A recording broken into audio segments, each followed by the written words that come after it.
Subscribe to our channel and press the bell icon for the latest updates.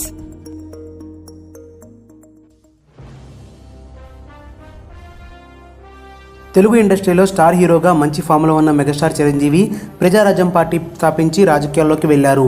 తర్వాత ఆ పార్టీని కాంగ్రెస్లో విలీనం చేసి కేంద్ర మంత్రి పదవి బాధ్యతలు చేపట్టారు. అయితే విభజన తర్వాత ఏపీలో కాంగ్రెస్కి పెద్ద ఆదరణ లభించకపోవడంతో ఆయన చూపు మళ్లీ చిత్రాలపై పడింది. ఈ నేపథ్యంలో వివి వినాయక్ దర్శకత్వంలో రామ్ చరణ్ నిర్మాణ సారథ్యంలో ఖైదీ నంబర్ 150 చిత్రంలో నటించారు. ఈ చిత్రం సూపర్ డూపర్ హిట్ అయ్యింది.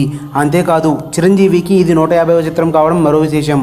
తాజాగా ఆయన 151వ చిత్రంలో నటిస్తున్నారు. తొలి స్వాతంత్ర సమరయోధుడు ఉయ్యాలవాడ నరసింహారెడ్డి జీవిత కథ ఆధారంగా సురేందర్ రెడ్డి దర్శకత్వంలో సైరా నరసింహారెడ్డి చిత్రంలో నటిస్తున్నారు.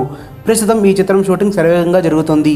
ఇదిలా ఉంటే మెగాస్టార్ చిరంజీవి కొరటాల శివ ప్రాజెక్టుకు మరో నిర్మాణ సంస్థ తోడైందట. రామ్ చరణ్తో కలిసి మైత్రి మూవీ మేకర్స్ ఈ క్రేజీ ప్రాజెక్టును నిర్మించబోతుందట. చిరంజీవి కొరటాల కాంబినేషన్లో మూవీని రామ్ చరణ్ తన కొనిదెల ప్రొడక్షన్ కంపెనీ బ్యానర్పై నిర్మించబోతున్నాడు.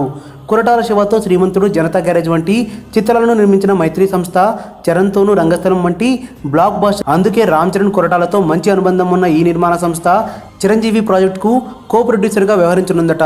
తన మార్క్ సామాజిక సందేశంతో కూడిన కథాంశంతోనే చిరంజీవి 152వ సినిమాను తెరకెక్కించనున్నాడట కొరటాల శివ. మొత్తం మీద సైరా షూట్ కంప్లీట్ కాగానే సెట్స్ పైకి వెళ్లడానికి సిద్ధమవుతున్న కొరటాల సినిమాతో మెగాస్టార్ ఎలాంటి హిట్ కొడతాడో చూడాలి. మీ కామెంట్స్ కింది సెక్షన్లో ఇవ్వండి. ఈ వీడియో గనుక మీకు నచ్చినట్టయితే లైక్ చేయండి, షేర్ చేయండి, సబ్స్క్రైబ్ చేసుకోండి.